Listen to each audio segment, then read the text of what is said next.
लगा तेरा दरबार, दीवाने आए हैं, हाँ हाँ दीवाने आए हैं। क्यों रूठ गई मेरी माँ, मनाने आए हैं, हाँ हाँ मनाने आए हैं। माँ लगा तेरा दरबार, दीवाने आए हैं। जय माँ अम्बे।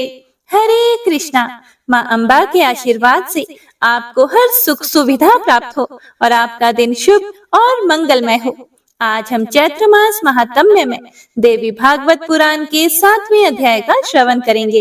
हे प्रिय भक्तों, हमारे चैनल पर शीतला माता की कथा भी पोस्ट कर दी गई है, तो आप सभी भक्तजन एक बार कथा का आस्वादन जरूर कीजिएगा और सुख और सौभाग्य का आशीर्वाद प्राप्त कीजिएगा। तो आइए आज की महात्म्य कथा का शुभारंभ करते हैं। जय श्री गणेश। श्री सूत जी महाराज आगे कहते हैं, घृताची नाम की उस सुंदरी अप्सरा को सामने देखकर व्यास जी बड़ी चिंता में पड़ गए। वे सोचने लगे कि अब मैं क्या करूं? यह देव कन्या अप्सरा मेरे अनुरूप तो नहीं है। उस समय विचार सागर में निमग्न मुनि को देखकर अप्सरा के मन में आतंक सा छा गया। वह सोचने लगी कि कहीं मुनि मुझे शाप न दे दे।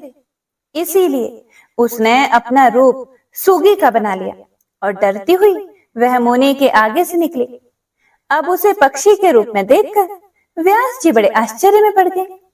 अप्सरा को देखने के साथ ही मुनि के शरीर में काम का संचार हो गया था। उस समय अग्नि प्रकट करने के विचार से व्यास जी काष्ठ मंथन कर रहे थे।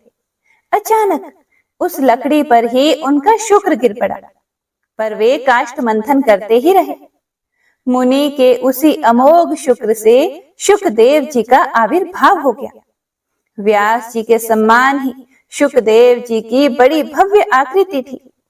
काष्ठ से उत्पन्न हुए उस बालक ने व्यास जी के मन को आश्चर्यचकित कर दिया। जिस प्रकार यज्ञ में हवि पाने पर अग्नि प्रज्वलित हो उठती है, वैसे ही शुकदेव जी की आकृति चमचमा रही थी। पुत्र को देखकर मुनि के आश्चर्य की कोई सीमा न रही। मन में आया कि यह घटना कैसे घट गई। उन्होंने ऐसा विचार किया कि हो ना हो यह भगवान शंकर के वरदान का ही प्रभाव है। काष्ठ से अर्थात लकड़ी से प्रकट हुए शुकदेव जी तेज के मूर्तिमान विग्रह ही जान पड़ते थे। अपने तेज से एक दूसरे अग्नि की तरह उनकी आभा चमक रही थी। दिव्य तेज से संपन्न परम प्रसन्न पुत्र को जब मुनि ने देखा, तब उन्होंने तुरंत गंगा जी में गोता लगाया और फिर वे पर्वत के शिखर पर आ गए। तपस्वी लोग आकाश से बालक शुकदेव जी पर फूलों की वर्षा करने लगे। व्यास जी ने महात्मा शुकदेव के जात कर्म आदि सभी संस्कार संपन्न किए। विश्रवावसु, नारद और तुमरु आदि प्रधान गंधर्वों के मन में अपार हर्ष हुआ। वे सब शुकदेव जी के दर्शनार्थ आए और गान करने लगे। लकड़ी से प्रकट इस दिव्य बालक शुकदेव जी के दर्शन पाकर संपूर्ण महाभाग विद्याधरों को असीम आनंद हुआ। उन्होंने स्तुति आरंभ कर दी। हे द्विजवरों, शुकदेव जी के धारण करने के लिए दंड, सुंदर कृष्ण मृग चर्म और दिव्य कमंडलू स्वयं आकाश से पृथ्वी पर आ गए। शुकदेव जी बहुत शीघ्र बड़े हो गए। प्रकाश तो उनका जन्म का ही साथी था। जन्म के समय ही रहस्य और संग्रह सहित सभी वेद शुकदेव जी के पास उसी प्रकार विराजमान हो गए जैसे उन्होंने व्यास जी को सुशोभित किया था। हे मुनिवरों, पुत्रोत्पत्ति के समय व्यास जी ने घृताची अप्सरा को सुगी के रूप में देखा था, इसीलिए बालक का नाम शुकदेव रख दिया। शुकदेव जी ने बृहस्पति को विद्या गुरु बनाया। ब्रह्मचर्य के व्रत में कोई भी विधि अधूरी नहीं रही। सभी वेदों और धर्म शास्त्रों का उन्होंने भली भांति अध्ययन कर लिया। गुरु को दक्षिणा दी। समावर्तन हो जाने पर वे अपने पिता व्यास जी के पास आ गए। पास आए हुए पुत्र को देखकर व्यास जी प्रसन्नता पूर्वक उठे और शुकदेव जी को बारंबार उन्होंने हृदय से लगाया। वे उनका मस्तक चूमने लगे। कुशल पूछने के बाद उत्तम विद्या अध्ययन के प्रसंग में बातचीत की कि तुमने भली भांति विद्या पढ़ ली। ऐसा आश्वासन देकर व्यास जी ने सुखदेव जी को आश्रम पर रख लिया और फिर इसके बाद व्यास जी सुखदेव जी का विवाह करने की बात सोचने लगे। उन्होंने सुखदेव जी से कहा, अनग, तुम बड़े बुद्धिमान हो बेटा, तुमने सभी वेद और धर्म शास्त्र पढ़ लिए हैं, अब अपना विवाह कर लो, गृहस्थ बनकर देवताओं और पितरों का यजन करो। पुत्र, विवाह करके मुझे पितृ ऋण से मुक्त करना तुम्हारा परम कर्तव्य है। सुखदेव, तुम बड़े बुद्धिमान हो, तुम्हें गृहस्थ आश्रम में रहने पर मुझे महान सुख होगा। बेटा, तुमसे मुझे बड़ी आशा है, उसे तुम्हें पूर्ण करना चाहिए। महाप्राज्ञ, अत्यंत कठिन तपस्या करने के बाद तुम अयोनिज का मैंने मुख देखा है। हे सुखदेव, तुम दिव्य रूप हो, मैं तुम्हारा पिता हूँ, मेरी रक्षा करो। श्री सूत जी कहते हैं, इस प्रकार कहने पर पूर्ण वैरागी सुखदेव जी ने अपने पिता व्यास जी से इस प्रकार कहना आरंभ किया कि पिताजी, भला बताइए तो, मृत्यु लोक में ऐसा कौन सा सुख है जिसमें दुख ना भरे हों? पंडित जन ऐसे सुख को सुख ही नहीं कहते। हे महाभाग, विवाह करने के बाद मैं तो स्त्री के वश में हो जाऊंगा, पराधीन हो जाने पर, विशेषतः जब स्त्री मुझे अपने काबू में कर लेगी, तब मेरे लिए कौन सा सुख रह जाएगा?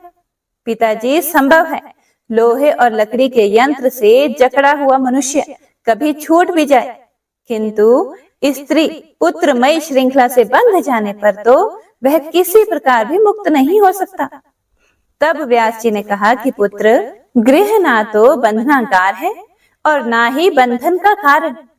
जिसका मन गृहस्थ आश्रम में आसक्त नहीं हुआ, वह गृहस्थ होते हुए भी मुक्त हो जाता है। न्याय पूर्वक आए हुए पैसों से वेद की आज्ञा के अनुसार सत कार्य में लगा रहे, श्राद्ध करे, सत्य बोले और पवित्रता रखे, तो घर में रहता हुआ भी वह मुक्त है। ब्रह्मचारी, सन्यासी और वानप्रस्थ नियम पालन करके सदा गृहस्थ के घर मध्याह्न के बाद भिक्षा के लिए आते हैं। उन्हें श्रद्धा पूर्वक अन्न देने और उनके साथ मधुर संभाषण करने से गृहस्थ को महान धर्म होता है, वे कृतार्थ हो जाते हैं। गृहस्थ आश्रम से श्रेष्ठ अन्य किसी धर्म को मैंने नहीं देखा और ना ही सुना है।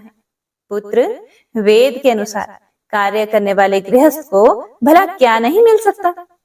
स्वर्ग, मोक्ष और उत्तम कुल में जन्म उसे सभी सुलभ हो जाते हैं। जिस जिस बात की अभिलाषा होती है उसी को वह पा लेता है। तब सुखदेव जी ने कहा कि पिताजी, गृहस्थ आश्रम सदा कष्ट देने वाला है, मैं इसे स्वीकार नहीं करूंगा। शिकार में जानवरों को फंसाने वाले, फांसी की तुलना करने वाले इस आश्रम से संपूर्ण प्राणी निरंतर बंधे ही रहते हैं। पिताजी, धन की चिंता में आतुर मनुष्यों को सुख कहाँ दिखाई देता है? निर्धन प्राणी अत्यंत लोभ में आकर अपने में ही मार काट मचाया करते हैं। इंद्र को भी वैसा सुख नहीं मिलता जैसा एक निःस्पृह भिक्षुक को प्राप्त होता है।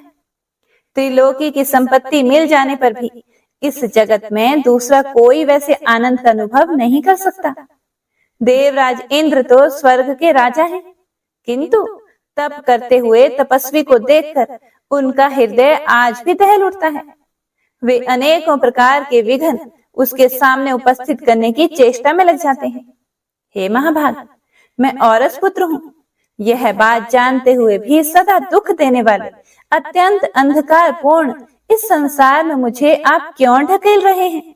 पिताजी, जन्म के समय, बुढ़ापे में, मृत्यु काल उपस्थित होने पर तथा विष्ठा एवं मूत्र से व्याप्त गर्भ में रहने पर बारंबार दुख ही दुख तो भोगने पड़ते हैं। तृष्णा और लालच से होने वाला दुख इससे भी अधिक कष्टप्रद है। मानव मरण से भी बढ़कर दुख वह है जो किसी से याचना की जाए। श्री सूत जी कहते हैं, सुखदेव जी में असीम बुद्धि थी, उनका वेश शांत था, वे मानसिक सन्यासी हो चुके थे। ऐसे सुयोग्य पुत्र के उपयुक्त बातें कहने पर व्यास जी बोले कि पुत्र, तुम बड़े भाग्यशाली हो, मैंने देवी भागवत की रचना की है, इसका अध्ययन करो। वेद तुल्य इस पावन पुराण की संक्षिप्त रूप से रचना हुई है। 5 लक्षणों से सुसंपन्न इस पुराण में 12 स्कंद हैं। मेरी समझ से यह पुराण संपूर्ण पुराणों का भूषण है। हे महामते, जिसको सुनते ही सद असत वस्तु का सम्यक ज्ञान सुलभ हो जाता है, उसी देवी भागवत का अब तुम अध्ययन करो। भगवान विष्णु बालक रूप से वट पत्र पर सोए हुए थे। सोचने लगे, मैं क्यों बालक बन गया? किस चेतन पुरुष ने मेरी यह स्थिति कर दी?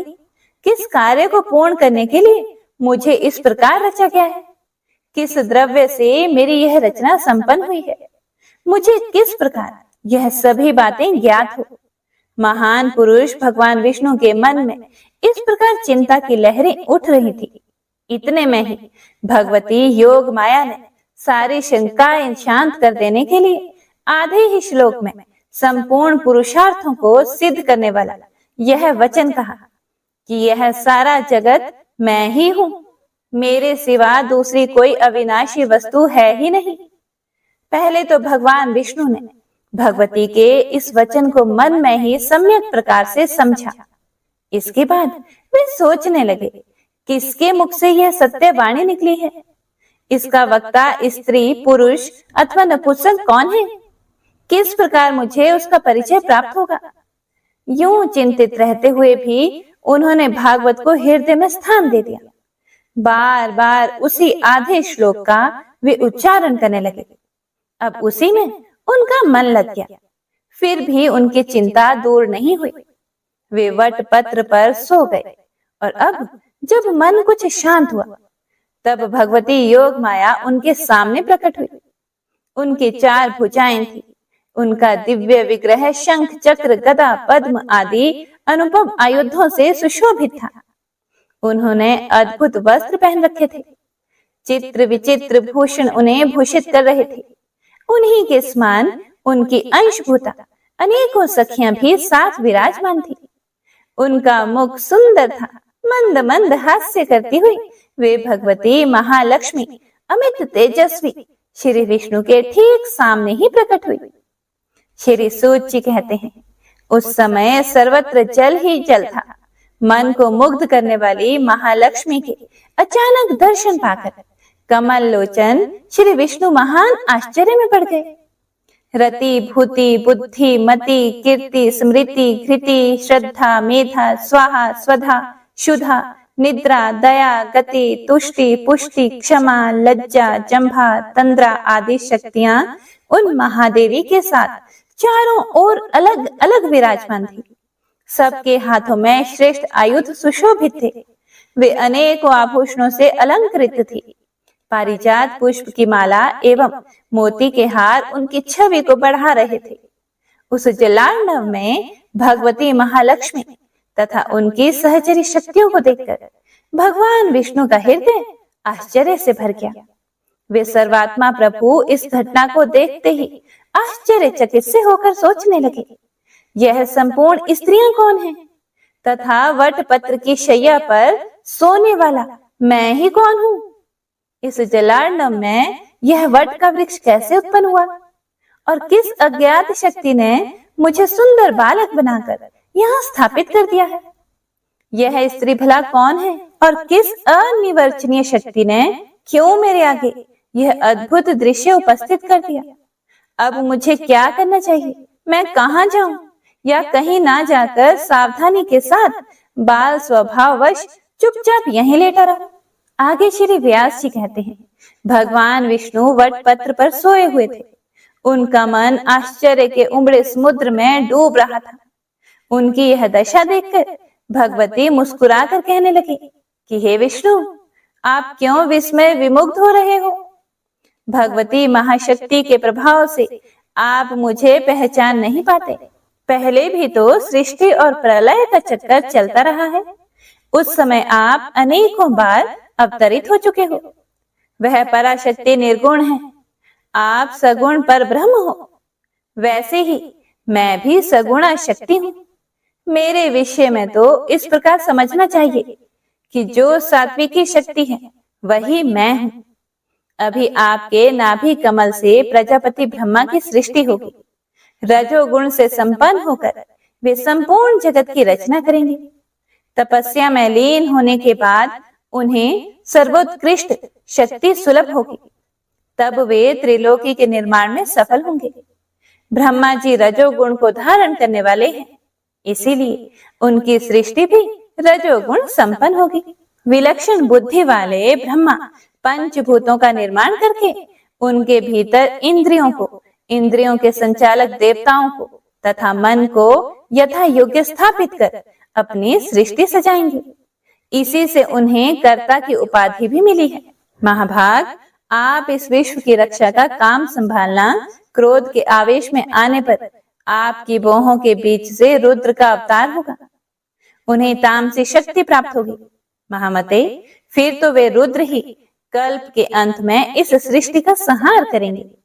इसी कार्य का संपादन करने के लिए मैं आपके पास आई हूँ, इसीलिए आप मुझे सात्विकी शक्ति समझो। हे मधुसूदन, मैं यहीं रहूंगी, सदा से आपके ही पास रहती हूँ। आपका हृदय मेरा निवास स्थान है, मैं यहीं रहूंगी। भगवती योग माया की बात सुनकर श्री विष्णु भगवान बोले कि देवी, कुछ समय पूर्व मैंने आधा श्लोक सुना था। उसके अक्षर अत्यंत स्पष्ट थे। वह परम रहस्यमय भरी वाणी किनके मुख से निकली है? हे वरानने, आप उसे बताने की कृपा कीजिए। सुंदरी, मैं बड़े आश्चर्य में पड़ गया हूँ। जिस प्रकार निर्धन मनुष्य को धन की याद सताती रहती है, वैसे ही यह बात मुझे बारंबार याद आ रही है। श्री व्यास जी कहते हैं कि भगवान विष्णु की बात को सुनकर लक्ष्मी जी का मुख खिल उठा। वे हंसकर अत्यंत प्रीति पूर्वक कहने लगे। महालक्ष्मी जी बोली कि हे विष्णु, मैं कहती हूँ, ध्यान पूर्वक सुनो। मैं सगुण स्वरूपा चतुर्भुजी भगवती हूँ, यह मेरा परिचय है। क्या आप निर्गुणा आद्या शक्ति को नहीं जानते? उन्हीं में उनका सगुण रूप भी छिपा रहता है। महाभाग, आप जान लो, उन्हीं निर्गुणा भगवती ने यह आधा श्लोक कहा है। इसे परम पावन देवी भागवत पुराण समझ लेना चाहिए। यह कल्याणकारी पुराण वेद के रहस्य से भरा हुआ है। शत्रुओं का शमन करने वाले अटल व्रतधारी भगवान विष्णु में मैं उन भगवती की विशेष कृपा मानती हूँ, जो इस गुप्त रहस्य को उन्होंने स्पष्ट कर दिया। महाविद्या के मुख से प्रकट हुई यह वाणी संपूर्ण शास्त्रों का सार है। इससे अधिक जानने की वस्तु त्रिलोकी में कुछ है ही नहीं। निश्चय ही वे भगवती आप पर बहुत प्रेम रखती हैं, तभी तो आपके सामने उन्होंने इसे व्यक्त किया है। व्यास जी कहते हैं, भगवती महालक्ष्मी जी के इस वचन को सुनने के बाद भगवान विष्णु ने उसे महान मंत्र मानकर हृदय में सदा के लिए धारण कर लिया। कुछ समय व्यतीत हो जाने के बाद उनके नाभि कमल से प्रकट हुए ब्रह्मा जी दैत्यों से भयभीत होकर शरण में पहुंचे। तब श्री हरि ने घोर युद्ध करके उन मधु और कैटभ नामक दैत्यों को मारा। फिर वे स्पष्ट अक्षर वाले उस आधे श्लोक के जप में संलग्न हो गए। उन्हें जप करते हुए देखकर ब्रह्मा जी के मन में अपार हर्ष हुआ। उन्होंने भगवान विष्णु से पूछा कि हे जगदीश्वर, आप तो सभी देवताओं के आराध्य हैं। हे कमलोचन, फिर आप किसका जप कर रहे हैं? आपसे अधिक आदर पाने का अधिकारी देवता कौन है, जिसका स्मरण करके आपका हृदय आनंद में निमग्न हो रहा है? यह सुनकर भगवान विष्णु बोले कि महाभाग, क्रिया, कारण आदि लक्षणों से संपन्न जो शक्ति आप में और मुझ में विराजमान है, उसे कल्याण स्वरूपा भगवती आद्या शक्ति समझो, जिनके आधार पर इस अगाध जल में सारा जगत स्थित है, जो सदा विराजमान रहकर साकार रूप से अपनी लीला प्रकट करती हैं, तथा जिनसे यह चराचर अखिल विश्व उत्पन्न हुआ है। सदा प्रसन्न रहने वाली वे ही भगवती महाशक्ति मनुष्यों का उद्धार करने के लिए अवतरित हुई हैं। वरदान देना तो उनका स्वभाव ही है। वे परम विद्या स्वरूपिणी सनातनी देवी हैं। विश्व का उद्धार करने के लिए ही उनका प्राकट्य होता है। व्यास जी कहते हैं, ब्रह्मा जी भगवान विष्णु के नाभि कमल पर विराजमान थे। वहीं उन्होंने इस आधे श्लोक को याद कर लिया। इसके बाद अपने अमित बुद्धिशाली पुत्र नारद जी को इसकी शिक्षा दी। नारद जी ने उसे मुझे पढ़ाया। फिर मैंने 12 स्कंधों में विशद रूप से इसकी व्याख्या की। महाभाग, उसी वेद तुल्य पुराण का अब तुम अध्ययन करो। सर्ग उपसर्ग आदि 5 लक्षणों से परिपूर्ण वह पुराण भगवती जगदम्बिका की उत्तम कथाओं से सुशोभित है। उसके सभी भाग तत्व ज्ञान के रस से भरे हुए हैं। संपूर्ण पुराणों में वह श्रेष्ठ माना जाता है। पवित्रता में धर्म शास्त्र की तुलना करता है। उसमें वेद के सिद्धांत भरे हुए हैं। वृतासुर के वध की कथा तथा अन्य भी अनेकों कथाओं का उसमें वर्णन किया गया है। संसार रूपी समुद्र से उद्धार करने वाला वह पुराण ब्रह्म विद्या का तो भंडार है ही।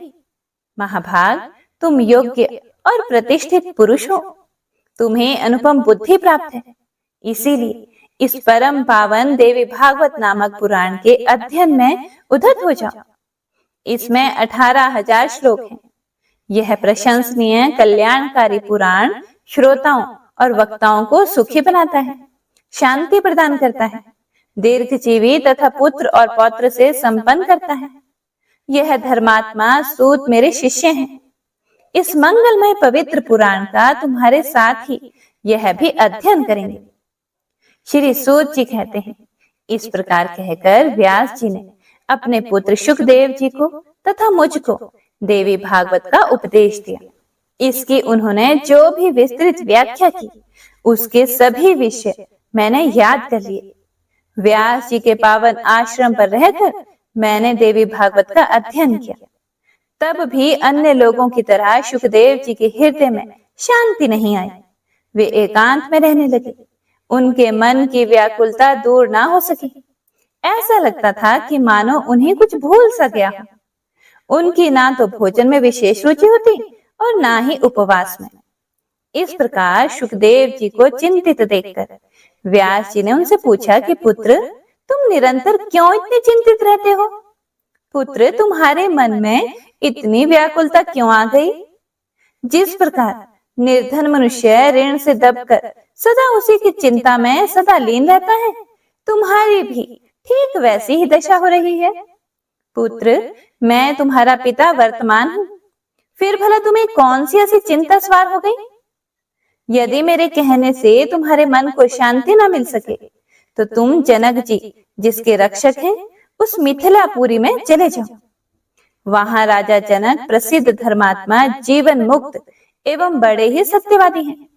महाभाग, वे तुम्हारा अज्ञान जरूर दूर करेंगे। पुत्र, तुम उन नरेश के पास जाकर अपनी शंका को दूर करो। व्यास जी कैसे वचन सुनकर शुकदेव जी उनसे कहने लगे, धर्मात्मन, यह बात तो मेरे मन में बिल्कुल दम से प्रतीत हो रही है कि जनक प्रसन्नता पूर्वक राज्य करते हुए भी जीवन मुक्त है। पिताजी, भला जो राज्य करता है वह कैसे विदेह हुआ? यह सोच सोचकर मेरे मन में बड़ी ही उत्सुकता हो रही है। इसीलिए अब मैं उन महाराज को देखना चाहता हूँ कि जल में रहकर भी कमल पत्र की भांति उससे अछूत रहने वाले वे जगत में कैसे रहते हैं। पिताजी, जिसे भोग लिया गया है वह अभुक्त रह जाए और जिसे कर लिया गया है वह अकृत रह जाए, ये कैसे हो सकता है? पिताजी, मैंने अभी तक किसी भी राजा को जीवन मुक्त नहीं देखा है। अब तो ऐसे राजा को देखने की मेरे मन में प्रबल इच्छा जाग उठी है। इसीलिए अब अपना संदेह दूर करने के लिए मैं मिथिलापुरी जा रहा हूँ। श्री सूत जी कहते हैं, इस प्रकार पिता व्यास जी से कहकर महामना शुकदेव जी उनके पैरों पर गिर पड़े। हाथ जोड़कर जाने की इच्छा प्रकट करते हुए उन्होंने यह वचन कहा, महाभाग, मेरे पूछने पर आपने जो आज्ञा दी वह मुझे स्वीकार है। इसीलिए जनक जी द्वारा सुरक्षित विदेह नगर देखना मुझे महान अभिष्ट हो गया। मुझे यह निश्चय करना है कि राजा जनक बिना दंड दिए कैसे राज्य का भार संभालते हैं, क्योंकि यदि शासन उठा दिया जाए तो प्रजा में धार्मिकता का आना असंभव है। धर्म की रक्षा होने में दंड ही कारण है, अर्थात बिना दंड दिए सभी धर्म का पालन कर ही नहीं सकते। यह मुनि आदि महर्षियों की सतत घोषणा है। पिताजी, फिर यह नियम कैसे लागू रह सका? यही मेरे मन को विशेष संदिग्ध कर रहा है, अर्थात मुझे बहुत शंका हो रही है। सूत जी कहते हैं, सुखदेव जी के मन में जाने की इच्छा उठ चुकी थी। अपने ऐसे परम ज्ञानी एवं दृढ़ वैरागी पुत्र को देखकर व्यास जी ने उन्हें हृदय से लगा लिया और वे कहने लगे कि बेटा सुखदेव, तुम्हारा कल्याण हो, तुम बहुत दिनों तक जीवित रहो। पुत्र, तुम बड़े बुद्धिमान हो, मेरे सामने सच्ची प्रतिज्ञा करके आनंद पूर्वक जा सकते हो। वहां जाकर फिर मेरे उत्तम आश्रम पर अवश्य लौट आना, कहीं किसी प्रकार भी कहीं और मत चले जाना। तुम्हारे मुख कमल को देखकर मैं सुख से अपना जीवन बिता सकूं। पुत्र, तुम्हारे आंखों से ओझल हो जाने पर तो मुझे दुख ही भोगना पड़ेगा, क्योंकि तुम ही मेरे प्राण हो। पुत्र, जनक जी के द्वारा अपना संदेह दूर कराने के बाद तुरंत यहाँ आ जाना। श्री सूत जी कहते हैं, व्यास जी के इस प्रकार कहने पर सुखदेव जी ने उनके चरणों पर मस्तक झुकाया, परिक्रमा की और उसी क्षण इतनी तीव्र गति से चल पड़े मानो धनुष से छूटा हुआ बाण हो। उन्हें जाते समय रास्ते में अनेकों समृद्धशाली देश, वन, वृक्ष, फूलों फले खेत, तप करने वाले तपस्वी, मंत्र की दीक्षा से सुशोभित यजमान आदि मिले। अनेक प्रकार के धर्म देखने में आए। उन्हें देखते हुए महामते सुखदेव जी क्रमशः सुमेरु पर्वत और हिमालय को पार करके मिथिला में पहुंचे। धन धान्य से परिपूर्ण उस उत्तम नगरी में जाने पर उन्होंने देखा कि सभी प्रजा तो सुखी है और सर्वत्र सदाचार का पालन हो रहा है। फाटक पर द्वारपाल था। उसने उन्हें रोका और कहा कि आप कौन हैं? यहाँ किस कार्य से पधारे हैं? कहिए, किस कार्य से आपका यहाँ आना हुआ है? द्वारपाल के पूछने पर सुखदेव जी ने कुछ भी उत्तर नहीं दिया, बल्कि नगर के प्रवेश मार्ग से निकलकर वे ठूंठे वृक्ष की भांति अविचल खड़े हो गए। उनका मन आश्चर्य से मुग्ध हो गया, मुख पर हंसी सी छा गई। वे अचल खड़े रहे और एक भी शब्द उनके मुंह से नहीं निकला। द्वारपाल ने कहा कि ब्राह्मण, कहिए, आप गूंगे तो नहीं हैं? आप किस लिए यहाँ पधारे हैं? मेरी तो ऐसी समझ है कि बिना काम किसी का कहीं जाना संभव नहीं होता। ब्राह्मण देवता, महाराज की आज्ञा हो जाने पर आप इस नगरी में जा सकते हैं। अज्ञात कुल और शील वाला मनुष्य किसी प्रकार भी इस नगरी में जाने का अधिकारी नहीं है। मानद, आप निश्चय ही महान तेजस्वी एवं वेद के अच्छे विद्वान जान पड़ते हैं। अपना वंश और प्रयोजन मुझे बताने के बाद इच्छा अनुसार पुरी में पधारने की कृपा करें। सुखदेव जी ने कहा, द्वारपाल, तुम्हारा क्या दोष है? तुम तो सदा के लिए परतंत्र हो। सेवक को तो उचित रूप से प्रभु का कार्य ही करना चाहिए। तुम्हारे द्वारा मैं यहाँ रोका गया, इसमें राजा भी निर्दोष है, क्योंकि विगत जनों का कर्तव्य है कि वे चोर और शत्रु को भली भांति जानकर ही व्यवहार करें। सुखदेव जी कैसे वचन सुनकर द्वारपाल के मन में निश्चित हो गया कि यह कोई ज्ञानी ब्राह्मण है। इसीलिए उसने राजा के भव्य भवन में पधारने के लिए मुनि से प्रार्थना की। सुखदेव जी मिथिला का दृश्य देखते हुए आगे बढ़ गए। वह नगरी 3 प्रकार के मनुष्यों से खचाखच भरी हुई थी। रतन राशियों से भरी पूरी अनेकों दुकानें थी। खरीदने और बेचने वाले बहुत थे। जहां कहीं भी विपुल संपत्ति दिखती थी। 3 प्रकार के प्राणियों पर नजर डालते हुए सुखदेव जी चलते रहे। इसके बाद राजभवन के प्रवेश मार्ग पर पहुंचे। वे इतने तेजस्वी थे कि मानो दूसरे सूर्य ही हो। वहां भी द्वारपाल ने उन्हें रोक दिया। तब वे लकड़ी की तरह मुनि वहीं खड़े हो गए। उन महातपस्वी मुनि ने वहीं एक निर्जन स्थान में शाखाहीन वृक्ष की भांति स्थिर होकर समाधि लगा ली। उनकी दृष्टि में धूप और छाया में कोई अंतर नहीं था। कुछ समय बाद हाथ जोड़े हुए राजमंत्री आए और सुखदेव जी को राजभवन की दूसरी ड्योढ़ी विलास भवन में ले गए। वहां अत्यंत अद्भुत एवं मनमोहक दिव्य वृक्ष फूलों से सुशोभित हो रहे थे। राजमंत्री ने वृक्षों के साथ ही उस वन को भी उन्हें दिखाने की व्यवस्था कर दी। इसके बाद सुखदेव जी का विधिवत आतिथ्य सत्कार किया गया। राजा की सेवा में तत्पर रहने वाली, गाने एवं बजाने में परम प्रवीण बहुत सी सुंदरियां वहां थी। देश और काल के अनुरूप अनेकों प्रकार की भोजन सामग्री उपस्थित करके उनको प्रसन्न करने की चेष्टा की। इसके बाद राजभवन के अंदर रहने वाली स्त्रियां मिली और वे मुनि को अंतःपुर का मनोहर वन दिखाने लगे। अब सुखदेव जी का मन मोहित हो गया। सुखदेव जी बड़े सुंदर थे और उनकी बोली अत्यंत मधुर थी। फिर भी मुनि को जितेंद्रिय मानकर वे उनकी मर्यादित सेवा करती रही। पवित्र आत्मा सुखदेव जी उन स्त्रियों को माता के समान मानते थे।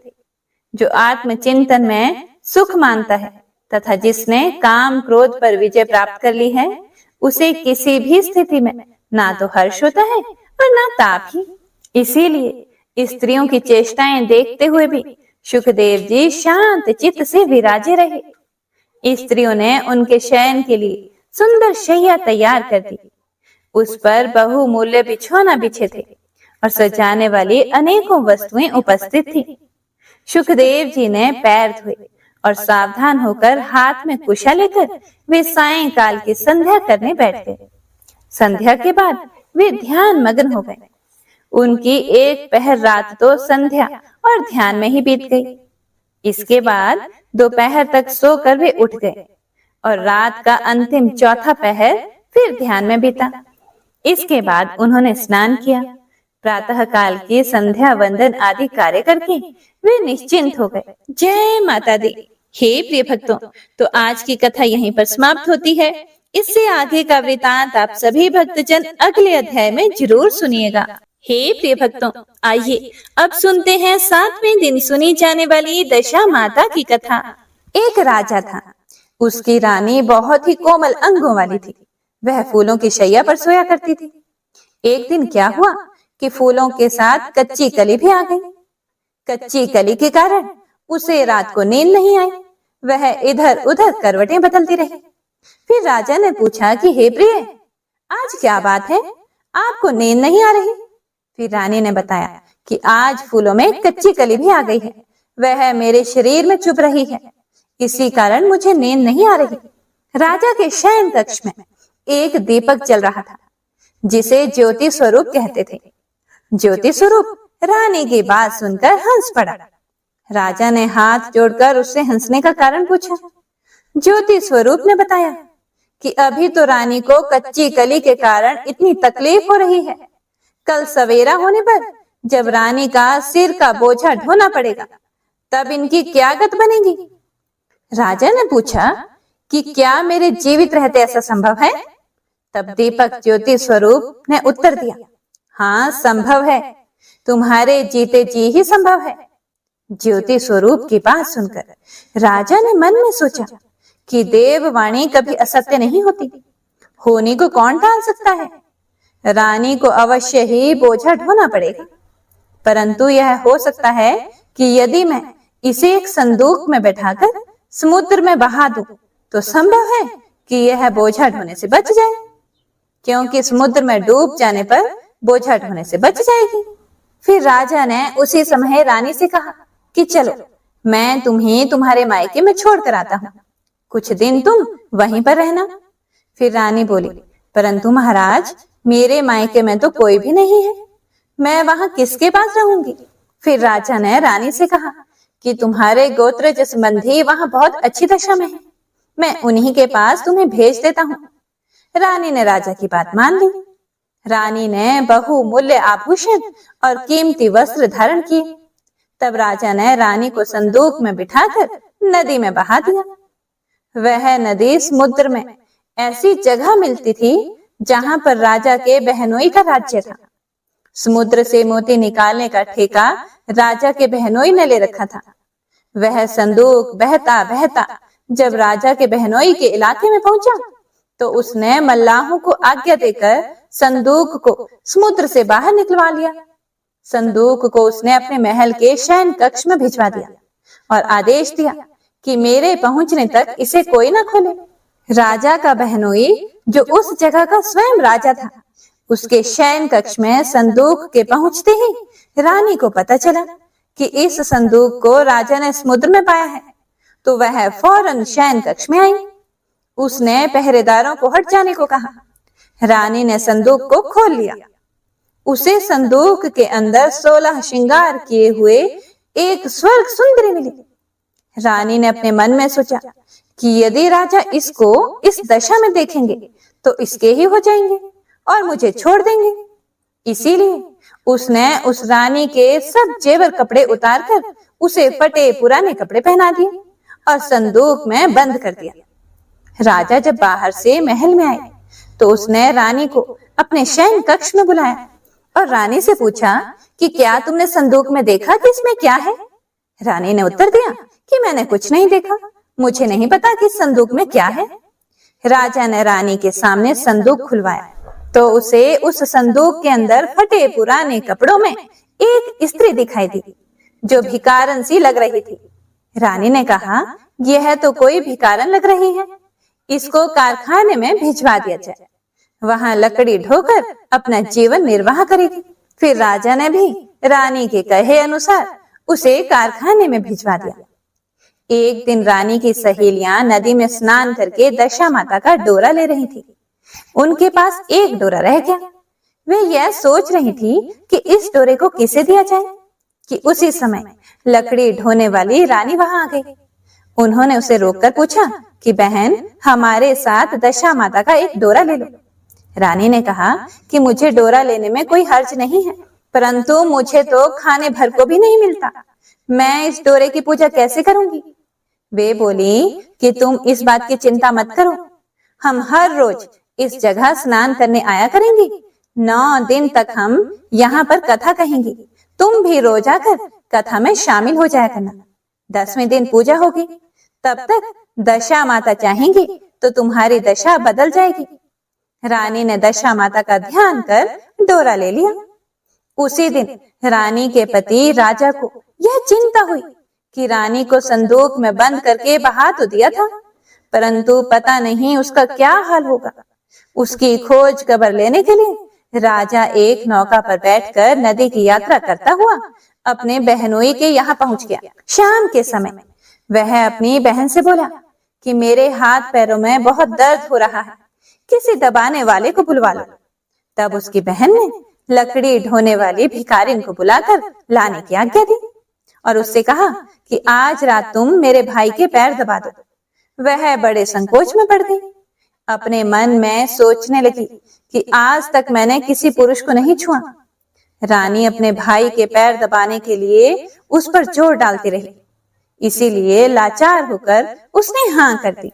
राजा के पैर दबाते दबाते रानी को राजा के पांव में पद्म दिखाई पड़ा। रानी चुपचाप रोने लगी। उसके आंसू राजा के पैरों पर टपक पड़ा। राजा ने उससे पूछा कि तुम क्यों रो रही हो? तुम अपना भेद मुझे बताओ, मेरे द्वारा तुमको कोई हानि नहीं होगी।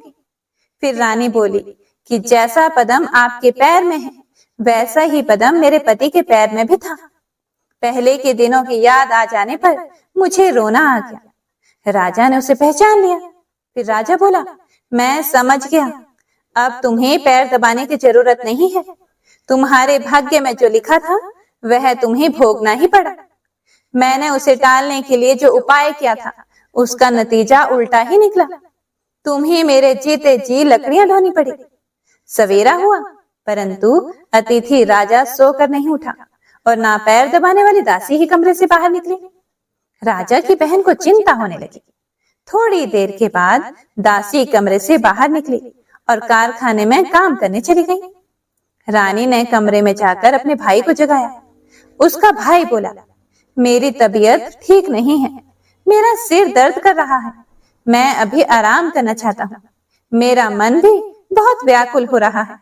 फिर रानी ने पूछा कि आखिर बात क्या है, कुछ तो बताओ। राजा ने कहा कि बड़े शर्म की बात है, मैंने तुम्हारी भाभी को जानबूझकर संदूक में बैठाकर तुम्हारे पास इसलिए भेजा था कि इसे यहाँ आराम से रखा जाएगा, परंतु उसे तो यहाँ लकड़ियां ढोनी पड़ रही है।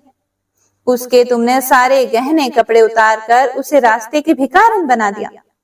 उसकी बहन बोली, मैंने उसे नहीं पहचाना था, उसने दासियों को भेजकर उसे चुपचाप अपने पास बुलाया। उसके आने पर बहन ने अपनी भाभी से माफी मांगी और उसके पैर पकड़ लिए।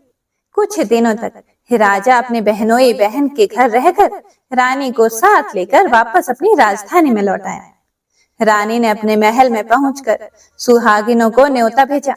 बड़े धूमधाम से दशा माता के डोरे की पूजा की और नगर में ढिंडोरा पिटवाया गया कि आज से अमीर गरीब सब दशा माता का डोरा लिया करें और श्रद्धा पूर्वक पूजा किया करें। जिसके पास पूजन पारण के लिए धन की कमी हो तो वह महल से ले जाया करे। हे दशा माता, जिस प्रकार आपने रानी के दिन फेरे वैसे ही सबकी दशा को ठीक करे। जय माता दी।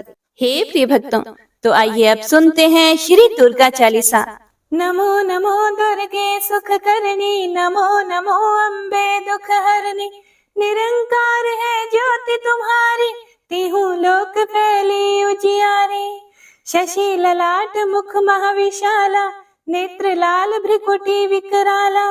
रूप मातु को अधिक सुहावे, दर्श करत जन अति सुख पावे। तुम संसार शक्ति लय कीना, पालन हेतु अन्न धन देना।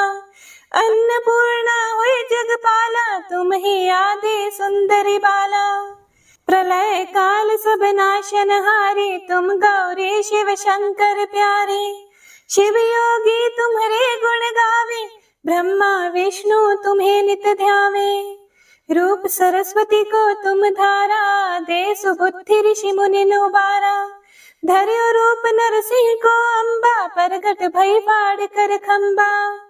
रक्षा करी प्रहलाद बचायो, हिरण्याक्ष को स्वर्ग पठायो। लक्ष्मी रूप धरो जग माही, श्री नारायण अंग समाही। शेर सिंधु में करत विलासा, दया सिंधु दीजे मन आसा। हिंगलाज में तुम्ही भवानी, महिमा अमित ना जात बखानी। मातंगी अरुधुमवती माता, भुवनेश्वरी बगला सुखदाता। श्री भैरव तारा जगतारिणी, छिन्न भाल भव दुख निवारिणी। केहरे वाहन सोह भवानी, लांगुर वीर चलत अगवानी।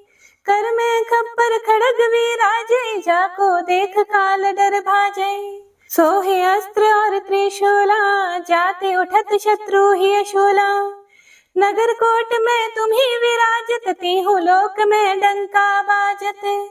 शुंभ निशुंभ दानव तुम मारे, रक्त बीज शंखन संहारे। महिषासुर नृपति अभिमानी, जेहि अघभार मही अकुलानी। रूप कराल कालिका धारा, सेन सहित तुम तिहि सहारा। परिगाड़ संतन पर जब जब, भय सहाय मातो तुम तब तब। अमरपुरी अरु बासवलोका, तब महिमा सब कहे अशोका। ज्वाला में है ज्योति तुम्हारी, तुम्हें सदा पूजे नर नारी। प्रेम भक्ति से जो यश गावे, दुख दारिद्र निकट नहीं आवे। ध्यावे तुम्हें जो नर मन लाए, जन्म मरण ताको छुट जाए। जोगी सुर मुनि कहत पुकारे, योग न हो बिन शक्ति तुम्हारे। शंकर आचार्य तप कीनो, काम क्रोध जित सब लेनो। निश दिन ध्यान धरो शंकर को, काहू काल नहीं सुमिरो तुमको। शक्ति रूप का मर्म ना पायो, शक्ति गई तब मन पछतायो। शरणागत हुई कीर्ति बखानी, जय जय जय जगदम्ब भवानी। भई प्रसन्न आदि जगदम्बा, दई शक्ति नहीं कीन विलंबा। मोको मातु कष्ट अति घेरो, तुम बिन कौन हरे दुख मेरो। आशा तृष्णा निपट सतावी, रिपु मूरख मोहि डर पावे।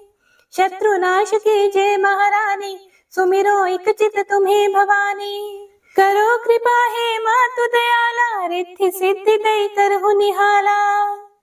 जब लगी ज्यों दया फल पाऊं, तुम्हरो यश मैं सदा सुनाऊं। दुर्गा चालीसा जो कोई गावे, सब सुख भोग परम पद पावे। देवी दास शरण निज जानी, करहु कृपा जगदम्ब भवानी। इति श्री दुर्गा चालीसा संपूर्ण।